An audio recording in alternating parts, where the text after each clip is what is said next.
오늘 오후 찬양 예배는 교회학교 헌신 예배로 드립니다. 이 시간 하나님 앞에서 헌신을 다짐하시는 교회학교 선생님들 참 귀하신 분들이십니다.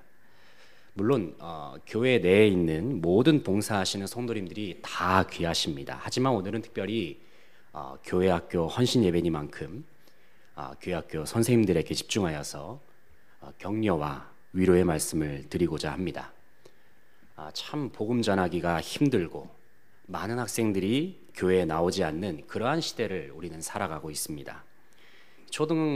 초중고등학교 학생들의 한 반에서 이 교회를 다니는 학생들의 비율 자체가 3% 정도 된다라는 그러한 통계도 들려옵니다. 그래서 요즘은 다음 세대를 가리켜서 흔히 미전도 종족이라고도 부르고 있습니다. 그러니까 미전도 종족이라는 용어는 이 복음화가 5% 미만인 그런 종족들을 향해서 이 미전도 종족이라고 말하거든요. 그런데 오늘날의 이 다음 세대가 그렇다는 것이죠. 이처럼 힘들고 어려운 시기에 이 다음 세대를 가슴에 품고 참 귀한 사역을 감당하시는 선생님들을 볼 때마다 저는 개인적으로 감사한 마음을 느끼게 되고, 또 이분들이야말로 이 시대에 있어서 선교적인 사명을 감당하시는 진정한 선교사가 아닐까라는 그런 생각을 해보게 됩니다. 그래서 이 시간 함께 예배하시는 모든 성도님들도 늘 교회학교를 기억해 주시고, 또 기도로 지원해 주시고, 또 물질로도 후원해 주셔서 다음 세대를 위한 이 선교 사역이 원활하게 진행될 수 있도록 함께 힘을 모아주시면 감사하겠습니다. 다시 한번 이 교회학교를 위하여 애쓰시고 수고하시는 우리 교육자님들과 또 선생님들을 기억하면서 함께 박수를 보내주시면 좋겠는데요. 한번 자리에서 한번 일어나 보시겠습니까? 한번 어떤 분들이 선생님이신지 한번 자리에서 한번 일어나 주시면, 뭐 다 여러 직책을 맡고 계시지만 그래도 네, 이분들이십니다. 네, 얼마나 귀하신 분들입니까? 다시 한번 박수 한번 보내주시면 감사하겠습니다. 네, 자리에 앉아주시면 감사하겠습니다. 교회학교 선생님들이 하신 역할은 참 다양한 일들이 있습니다. 그 중에서도 가장 중요한 일을 하나 꼽으라고 한다면 뭐니 해도 아이들에게 이 말씀을 가르치는 일일 것입니다. 말씀을 가르치기 위해서는 해당 공과에 대한 내용이 잘 숙지가 되어 있어야 하고, 또 그 내용을 자기의 말로 또 자기의 것으로 소화해서 학생들에게 말로 잘 전달을 할 수 있어야 합니다. 특별히 이를 위해서 어떤 선생님들은 뭐 그림을 준비하시는 분들도 계시고 시청각 자료를 열심히 준비하시는 분들도 저는 본 적이 있습니다. 결국에는 내 안에 소화시킨 성경 이야기를 어떻게 학생들에게 말로 잘 전달하는가, 이것이 선생님들에게 있어서는 아주 중요한 부분이라 할 수 있겠습니다. 그런데 이것은 비단 교회학교 선생님들에게만 국한되는 부분이 아니라 이 자리에 함께한 모든 성도님들에게도 해당되는 말씀이기도 합니다. 왜냐하면 하나님의 자녀요, 또 그리스도인인 우리 모두에게는 주님께서 우리에게 맡겨주신 복음을 말로 전해야 할 사명이 우리 모두에게 다 있는 것이죠. 물론 복음을 전한다는 것은 말로 전하는 것과 함께 행동으로 전하는 것도 다 포함되는 부분이긴 하지만, 우리 모두에게도 마찬가지로 주님께서 맡겨주신 복음 전파의 사명을 우리의 언어로 전파해야 할 그러한 사명이 다 있다는 것입니다. 다시 말해서 이 세상에 예수 그리스도를 증거하고 드러내는 것은 우리가 이 땅을 살아가면서 마땅히 해야 할 일이라는 것이죠. 그런 의미에서 우리는 우리 안에 있는 복음을 말로 잘 정리해 놓아야 하고, 또 말로 잘 전달을 할 수 있어야 합니다. 왜냐하면 하나님께서는 우리가 전한 복음을 통해서, 전도에 미련한 방법을 통해서 한 영혼을 구원하시기를 기뻐하시는 분이시기 때문입니다. 저는 어린 시절에 말을 참 잘하고 싶었습니다. 왜냐하면 저는 어린 시절에 참 수줍음이 많았고 내성적인, 그리고 부끄러움이 많았던 성격이 있었기 때문입니다. 그래서 사람들 앞에 나서는 것이 참 쉽지가 않았어요. 사람들 앞에서 이렇게 말한다는 것이 참 저에게는 두려운 일이었습니다. 그런데 제 마음속에는 친구를 많이 사귀고 싶은 마음도 있고 또 인기도 얻고 싶은 그런 마음도 있어서 그래서 말을 참 잘하고 싶은 그러한 마음이 제 안에 있었습니다. 그리고 누군가랑 대화를 나눌 때에도 뭔가 좀 능수능란하게 좀 대화를 주도해 가면서 그렇게 말을 했으면 좋겠다라는 그러한 마음도 제 안에 있었습니다. 왜냐하면 이 대화가 끊겼을 때 대화를 막 나누다가 어느 순간 대화가 끊겨요. 그러면 그 순간에 흐르게 되는 정적과 이 어색함이 참 지독히도 싫었던 것 같아요. 그 당시에는. 그래서 어느 순간에는 뭐 중고등학교 시절에도 제가 서점을 가게 되면은 이 중고등학교 시절에 보통 서점을 가면은 문제집 사러 많이 가잖아요. 근데 저는 이 서점에 가게 되면은 이 처세 코너를 많이 갔던 것 같아요. 처세 코너를 가서 대화를 하는 방법, 어떻게 하면 인간관계를 잘 맺을 수가 있느냐 이런 쪽에 좀 관심이 많았던 것 같습니다. 그래서 이 다른 사람들하고 대화를 하면서 또 어떠한 에티켓을 가져야 되고 어떠한 대화를 해야 되는가 이런 부분에 참 호기심이 그 옛날에 참 많았었습니다. 그런데 제가 읽어본 책 중에서 이 공통적으로 강조하는 부분이 있더라고요. 그런 대화에 대한 내용에 대한 책들을 보게 되면은 이 공통적으로 이야기하는 부분이 있는데 그것은 이 대화를 할 때에는 말을 얼마나 조리 있게 잘 하느냐 그 부분도 물론 중요하지만은 더 중요한 것이 무엇일까요? 바로 상대방의 말을 들어주는 경청이 중요하다라고 공통적으로 말하고 있다는 것입니다. 물론 어떤 책은 뭐 자기 PR이 중요하다 뭐 그런 이야기도 많이 하면서 자기 자신의 이야기를 잘 풀어내는 것도 참 중요하지만 보통은 이제 경청의 중요성에 대해서 많이 이야기를 한다는 것이죠. 이처럼 이 세상에서는 이 말하는 방법에 대해서 여러 가지 이론을 또 여러 가지 방법을 우리에게 알려주는 것을 볼 수가 있습니다.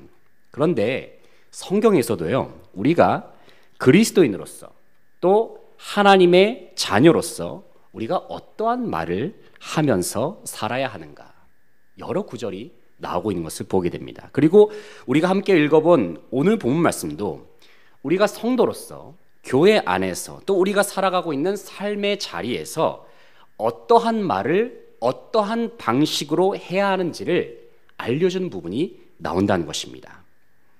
오늘 본문 말씀은 고린도전서 14장 말씀입니다. 이 고린도전서는 사도 바울이 고린도 교회에게 전한 편지죠.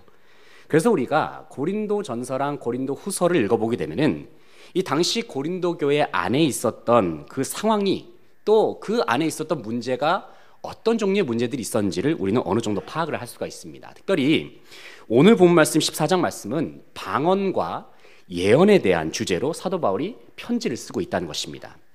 여러분, 사도 바울이 편지에서 방언과 예언에 대한 말을 언급했다는 것은 무엇을 의미할까요? 한마디로 말해서 이 고린도 교회 안에는 방언과 예언에 대한 문제 때문에 어려움을 겪은 적이 있었다는 것을 우리가 알 수가 있는 것이죠. 여러분, 방언이 무엇입니까? 우리가 오늘 본 말씀 2절을 보게 되면은 우리는 사도 바울이 정의해주고 있는 방언의 의미가 무엇인지를 우리는 파악할 수가 있습니다. 한번 2절 말씀을 같이 한번 읽어보겠습니다. 시작. 방언을 말하는 자는 사람에게 하지 아니하고 하나님께 하나니 이는 알아듣는 자가 없고 영으로 비밀을 말함이라. 아멘. 이 구절을 보면은 이 방언이라는 것은 하나님께 하는 언어다라고 그렇게 사도 바울이 정의를 내리고 있습니다. 그런데 그 특징이 있는데 일반적으로 이 방언은 다른 사람이 알아들을 수 없는 특징이 있다는 것이죠. 그리고 이 방언은 하나님과 내가 나누는 이 개인적인 대화라는 것을 알 수가 있습니다. 한마디로 말해서 하나님과 나만이 나누는 비밀스러운 언어라는 것입니다. 이러한 점에서 방언은 우리의 개인적인 영성에, 개인적인 신앙생활에 여러 유익을 줄 수가 있습니다. 왜냐하면 이것은 하나님과 나와의 개인적인 관계를 더욱 깊게 해주는데 유익이 되기 때문입니다. 그래서 혹시 성도님들 중에서도 이 방언을 사모하시는 분들이 계시다고 한다면은 한번 하나님 앞에 기도하시면서 구하시기 바랍니다. 그러면 하나님께서 기도하시면 진짜 주시더라고요. 제가 함께 예전에도 어떤 교사 모임에서 함께 이 방언을 정말 간절히 사모하셨던 선생님이 계셨는데 그래서 제가 같이 한번 기도해 보자 그랬어요. 근데 그 기도하는 중에 그 집사님이 정말 방언을 하시더라고요. 그러니까 하나님께서 정말 이 구하면은 주시는 그러한 역사가 있는 것을 보게 되더라는 것입니다. 그런데 이 좋은 방언이 왜 고린도 교회에 문제가 되었느냐 하는 것이죠.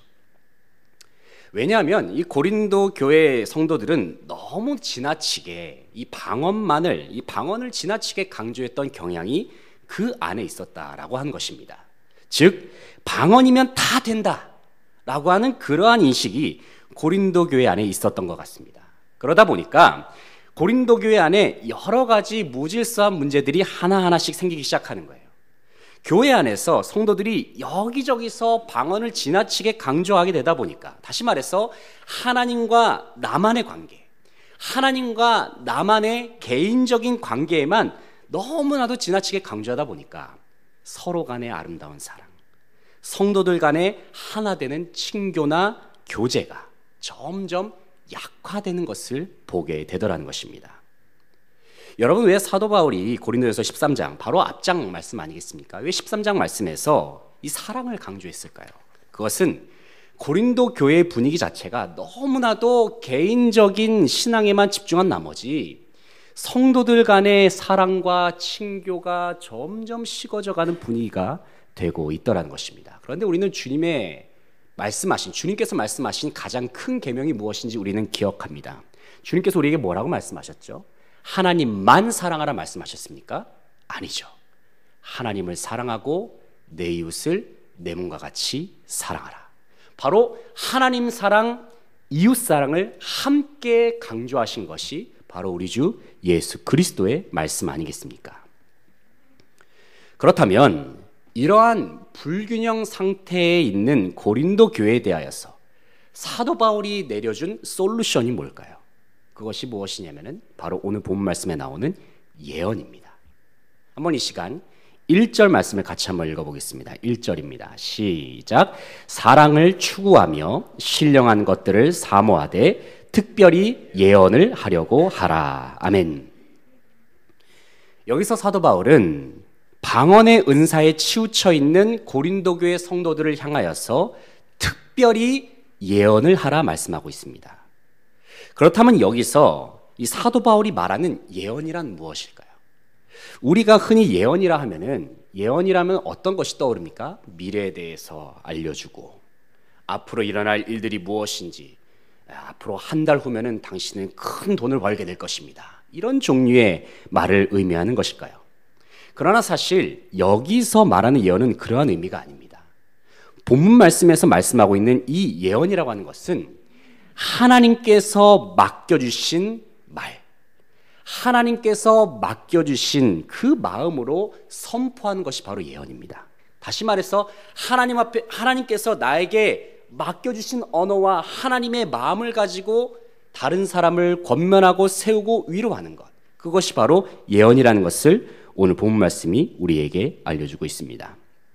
우리가 성경에서 보게 되는 여러 선지자들이 나오지 않습니까? 구약 성경에 이사야나 예레미야나 에스겔과 같은 여러 선지자들이 나오는데 바로 이러한 예언의 역할을 감당했던 사람들임을 우리는 기억하게 되는 것입니다. 이스라엘을 향하여서 지금 하나님의 마음이 어떠한지, 또 그들을 향하여서 하나님께서 어떠한 말씀을 들려주시길 원하시는지, 그것을 받아서 그대로 전한 사람들이 바로 당시의 선지자들이었고 예언자들이었다는 것이죠. 그런데 사도 바울은 오늘 본문 말씀에서 바로 고린도 교회의 성도들을 향하여서 이러한 예언을 할 것을 강조하고 있다는 것입니다. 그 이유가 무엇일까요? 왜냐하면 예언은 자기 자신만의 덕을 세우는 것을 넘어서서 다른 사람의 덕을 세워주고 더 나아가서 교회의 덕을 세워주는 기능이 있기 때문입니다. 한번 이 시간 4절 말씀을 같이 한번 읽어볼까요? 4절 말씀입니다. 4절. 네, 우리가 지금 졸리고 피곤한 시간이기 때문에 큰 소리를 읽어야지만 잠이 깹니다. 4절 말씀 같이 한번 읽어보겠습니다. 시작. 방언을 말하는 자는 자기의 덕을 세우고 예언하는 자는 교회의 덕을 세우나니. 아멘. 여기서 사도 바울이 방언과 예언의 특징을 아주 단순하게 정리를 하고 있죠. 방언은 신자 개인에게 유익이 되지만 이 예언은 교회 전체에 유익이 되는 언어다라고 그렇게 사도 바울이 말하고 있다는 것입니다. 그렇다고 여러분 오해는 하지 마시기 바랍니다. 저는 방언이 전혀 중요하지 않다는 말씀을 드리는 것이 결코 아닙니다. 우리는 하나님과의 친밀한 관계로 나아가는 것을 언제나 사모해야 하는 것이죠.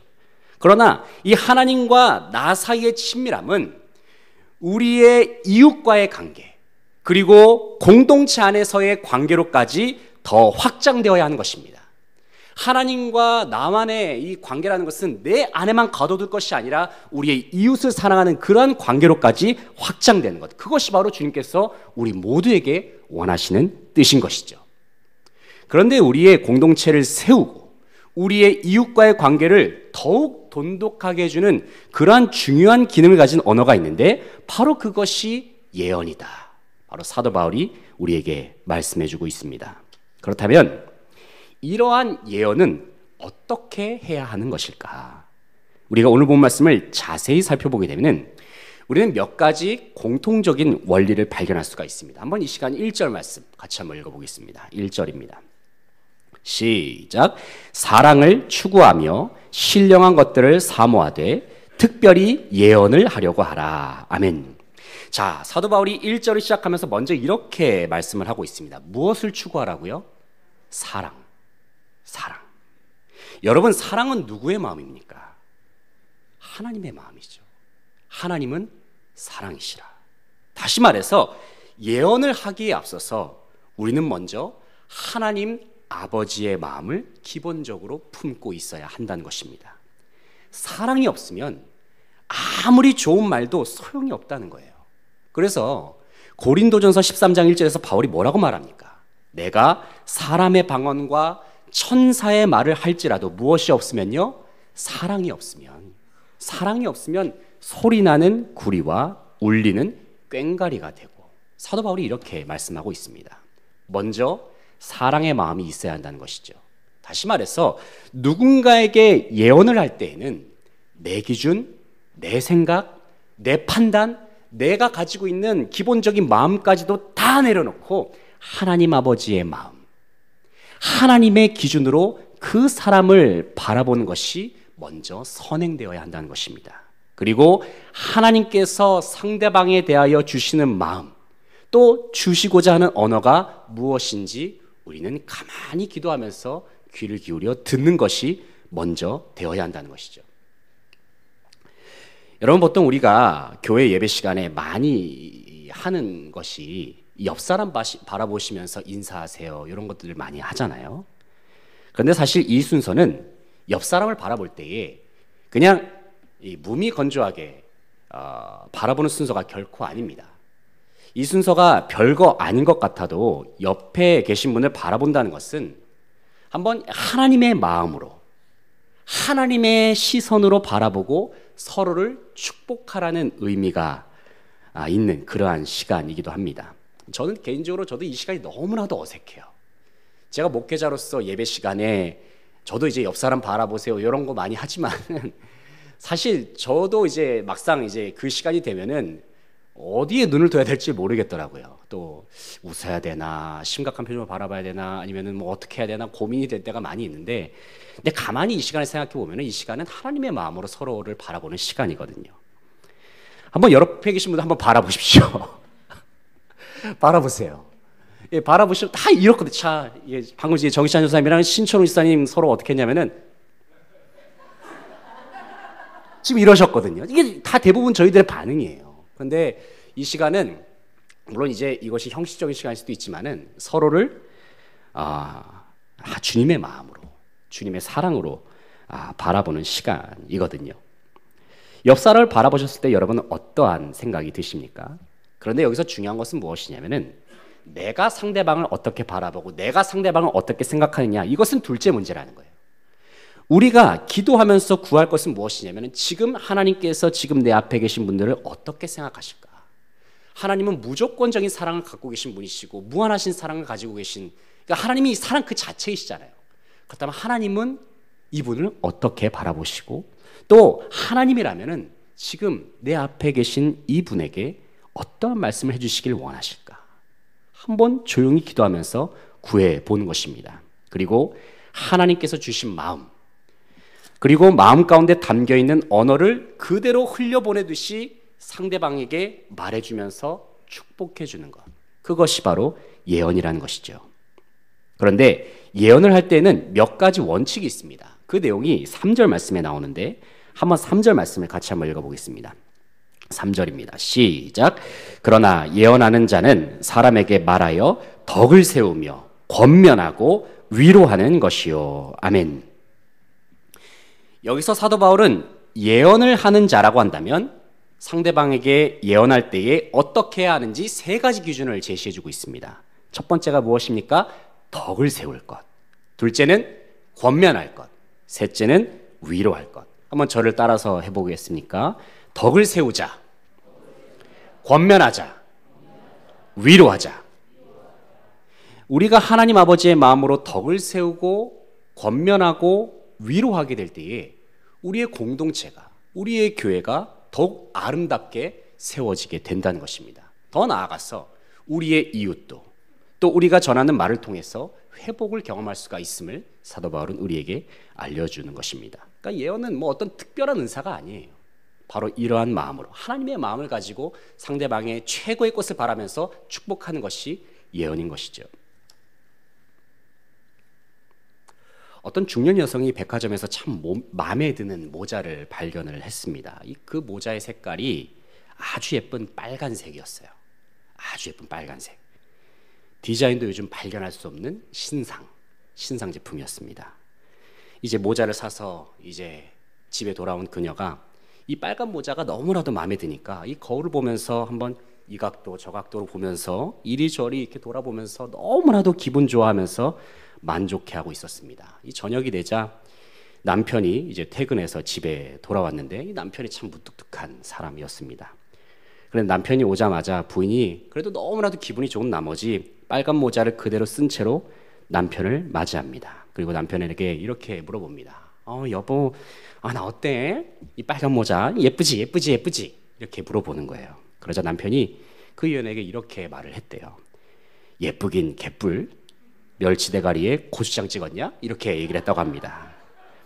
참 무심하고, 여러분 혹시 그렇게 표현하신 분들이 계실지 모르겠지만 참 무식하고도 무뚝뚝한 남편이 아닐 수 없습니다. 아마도 혹시 그런 분이 계십니까?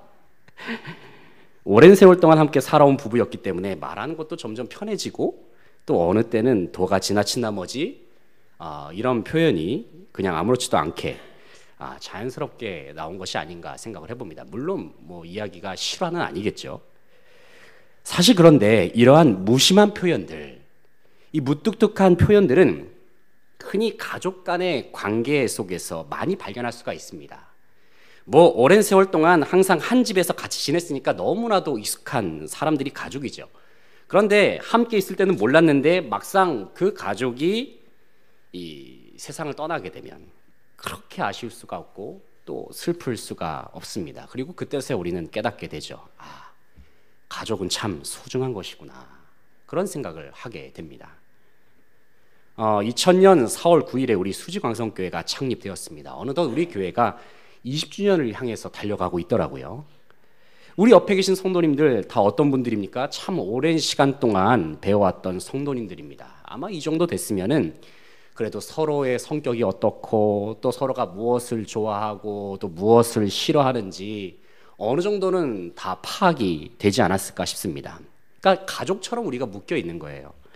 그런데 우리가 거의 이렇게 가족처럼 묶여 있다 보니까 때때로 우리는 이 서로의 소중함을 잘 인식하지 못한 채 그저 무뚝뚝하고 익숙한 모습으로 때로는 약간 거칠은 장난 섞인 표현으로 서로를 이제 익살스럽게 대할 때가 있는 것을 보게 됩니다. 정작 속마음은 그렇지가 않거든요. 서로가 너무나도 아끼고 있고 참 아끼는 마음이 있는데 그래서 우리가 서로에 대해서 그냥 무심한 듯이 이렇게 말을 많이 하잖아요. 그 사람이 그 사람이지 뭐 이런 이야기를 우스갯소리처럼 많이 하지 않습니까? 근데 막상 그 사람이 갑자기 예배 때 안 보이고 또 이사를 가고 심지어는 소천하시게 되면은 그렇게 아쉬울 수가 없고 슬플 수가 없더라고요. 왜 그렇습니까? 우리는 가족이니까요.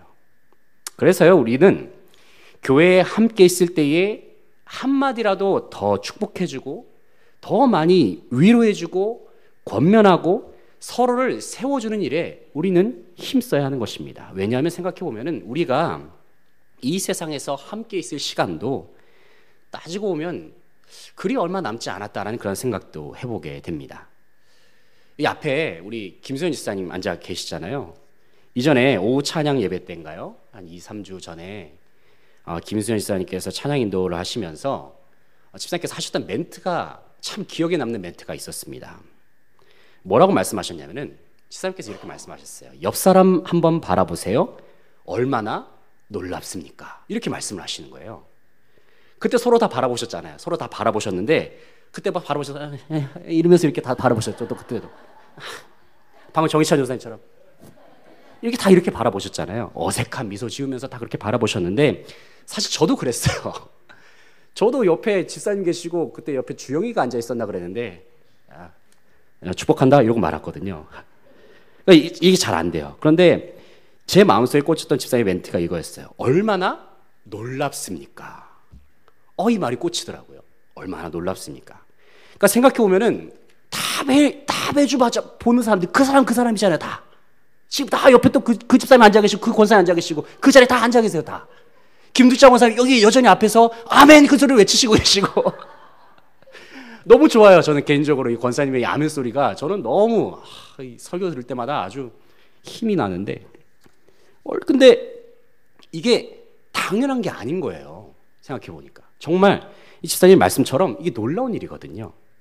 우리가 수직환속교회라는 이 공간에서 함께 만나서 함께 모여서 예배를 드린다는 것은 생각해보면 참 놀라운 일입니다. 우리가 서로에 대해서 익숙해지다 보면은 정말 이 편해진다는 그런 장점이 있지만 익숙해졌을 때에 발생하게 되는 몇 가지 단점도 있죠. 그것은 기대감이 좀 사라지고 설렘이 사라지고 또 뭔가 이 살가운 표현도 사라진다고 하는 것입니다. 저도 제 아내랑 이제 한창 연애했을 때는 제 아내 이 선혜를 사랑하는 100가지 이유 이런 거 이런 거 적고 그 녹음한 파일도 막 mp3로 만들어서 주고 막 그랬어요. 근데 요즘 마치 50년 산 부부처럼 그렇게 서대하를 하면서 여전히 사랑하고 여전히 그러지만 그러니까 익숙해지고 이 노력이 필요한 것이죠. 어떻게 보면은. 근데 오늘 본 말씀 중에 하나님께서 이 자리에 함께한 우리 모두에게 이렇게 말씀하시는 거예요. 하나님의 마음으로 상대방의 최선을 바라보면서 덕을 세우고 권면해주고 위로하는 말을 하라. 주님께서 우리에게 말씀하신다는 것입니다. 특별히 우리는 예수님께서도 이 상대방의 최선을 바라보시면서 그 사람을 세우는 말을 하셨던 그러한 일화들이 많이 있죠. 그 중에서 이 마태복음 16장 말씀을 보게 되면은 예수님께서 제자들과 함께 빌립보 가이사랴 지방에 갔을 때에 이 주님께서 제자들에게 이렇게 물어보세요. 야, 사람들이 나에 대해서 뭐라고 이야기를 하냐? 그렇게 예수님께서 제자들에게 질문하셨을 때 제자들이 이 사람들이 예수님에 대해서 어떻게 생각하는지 이제 하나하나 보고를 하죠. 어떤 사람들은 세례 요한이라 하던데요. 어떤 사람들은 엘리야라 하던데요. 예레미야나 선지자 중에 하나라고 그렇게 부르던데요. 그때 예수님께서 제자들에게 다시 한번 물어보시죠. 그러면 너희는 나를 누구라고 생각하느냐? 그때의 주님의 수제자였던 당시의 시몬이라는 사람이 뭐라고 말합니까? 주는 그리스도시요 살아계신 하나님의 아들이십니다. 이렇게 이야기를 하잖아요. 베드로가. 여러분, 이 어부 출신의 베드로가 이런 심오한 대답을 한다는 것은 아주 가능성이 희박한 일입니다. 아마도 이 베드로도 이 자신이 했던 말의 의미가 무슨 뜻인지 모른 채 말했을 가능성이 높습니다. 저는 이런 대답을 가리켜서 흔히 전문용어로 얻어 걸린 대답이라고 그렇게 표현하고 싶습니다. 이 사실 베드로는 이런 대답을 할 만큼의 높은 지식적인 수준, 그런 신앙적인 수준을 가지고 있었던 사람은 아니었습니다. 언제나 이 생각보다 생각이나 말보다는 행동이 앞섰던 사람이 베드로였고, 또 이 베드로의 행동을 보게 되면 언제나 덤벙대고 실수하기 일쑤였죠. 그런데 그러한 베드로를 향하여서 예수님께서 뭐라고 말씀하시는지 아십니까? 바요나 시몬아, 내가 복이 있도다. 이를 내게 알게 한 이는 혈육이 아니요 하늘에 계신 내 아버지시니라. 또 내가 내게 이르노니 너는 베드로라. 내가 이 반석 위에 내 교회를 세울 것이다. 주님께서 베드로에게 말씀하셨다는 거예요. 그리고 주님께서 시몬에게 베드로, 바로 반석이란 이름을 주셨죠. 이 베드로가 반석이란 이름이잖아요. 그런데 이 반석이라는 말이 이 시몬이란 사람의 성격과는 전혀 어울리지 않는 이름이었어요. 다혈질이고 충동적이고 실수투성이인 이 베드로의 모습과는 결코 어울리지 않는 이름인 것이죠. 그런데 주님은 베드로의 현재의 모습을 보신 것이 아니라 장차 그가 이르게 될 최고의 모습, 베드로가 장차 성장하게 될 베드로의 최상의 모습을 바라보시면서 그에게 반석이란 이름을 주시면서 그를 축복하셨던 분이 바로 우리 주 예수 그리스도였다는 사실입니다. 비록 지금은 부족하고 어설프다 할지라도 주님께서는 베드로의 삶 속에 있는 반석과 같은 모습을 보시면서 그를 세우셨다는 거예요. 베드로를 향한 주님의 말씀은 예언, 바로 이 예언의 아주 좋은 본이 되는 장면이기도 합니다. 결국 베드로는 주님의 예언과 같이 교회의 반석이 되지 않았습니까? 그의 반석이 되었고 그의 모든 평생을 주님을 위해서 다 바쳤던, 정말 별과 같이 빛나는 삶을 살았던 사람이 바로 베드로였다는 것을 우리는 기억하게 됩니다. 사랑하는 성도 여러분, 말 한마디는 참으로 중요합니다. 왜냐하면 말 한마디로 인해서 사람을 살릴 수도 있고 또 사람을 죽일 수도 있기 때문입니다. 이처럼 말 한마디에 따라서 사람의 생명이 좌우된다고 한다면 우리는 더더욱 살리는 말을 많이 해야 하는 줄 믿습니다. 특별히 바울은 우리가 교회 안에서 말을 할 때에 조심해야 될 부분을 이렇게 일러주고 있습니다. 한번 이 시간 19절 말씀을 보겠습니다. 19절 말씀 같이 한번 읽어보겠습니다. 시작. 그러나 교회에서 내가 남을 가르치기 위하여 깨달은 마음으로 5마디 말을 하는 것이 1만 마디 방언으로 말하는 것보다 나으니라. 아멘. 이 구절에서 사도 바울은 이 원문의 이 성경의 헬라어 원문을 보게 되면 이 교회에서라는 단어를 강조하고 있거든요. 즉 우리가 교회 안에서 성도들 간의 관계 속에서 말을 주고받을 때에는 1만 마디의 방언을 하는 것과 같이 무의미한 말을 계속 늘어놓으면서 말하기보다는 하나님께서 주시는 깨달음과 하나님의 마음과 또 하나님의 지혜로 서로를 세워주는 그러한 권면의 말, 위로의 말, 덕스러운 말, 특별히 예언을 할 것을 우리에게 권면하고 있다는 것입니다. 우리가 교회학교 교사로서 우리 아이들을 대할 때에는 바로 이러한 마음으로 아이들에게 말해줄 수 있어야 합니다. 그것은 예수님께서 시몬에게 반석이라고 말씀하셨듯이 우리 아이들을 향한 하나님의 계획과 하나님의 사랑이 얼마나 크고 놀라운지를 우리는 사랑하는 우리 다음 세대 학생들에게 자꾸 들려줘야 한다는 거예요. 하나님이 너를 사랑하신다. 하나님께서 너를 향한 계획을, 아주 놀라운 계획을 너를 향하여서 갖고 있어.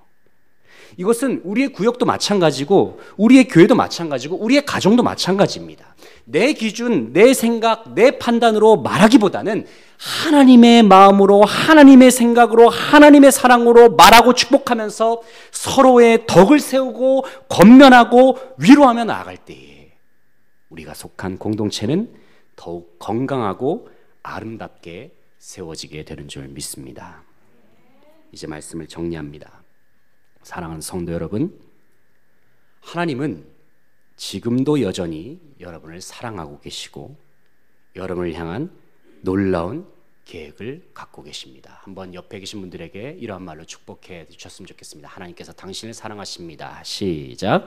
하나님께서 당신을 사랑하십니다. 한 번 더 축복하시겠습니다. 하나님께서 당신을 향한 놀라운 계획을 갖고 계십니다. 시작. 하나님께서 당신을 향한 놀라운 계획을 갖고 계십니다. 아멘.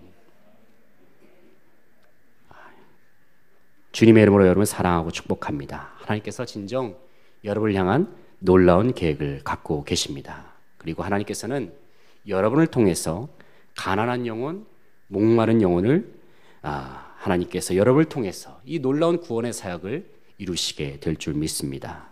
오늘 이 시간에 헌신을 다짐하시는 선생님들과 또 이 자리에 함께한 우리 모두가 바로 하나님의 마음을 대신 전하는 메신저, 그리고 하나님의 언어를 널리 전파하는 하나님의 대변인이 되어서 사람을 살리고 교회와 공동체의 덕을 세울 수 있는 귀한 주님의 일꾼들로 쓰임 받으시기를 간절히 소망합니다.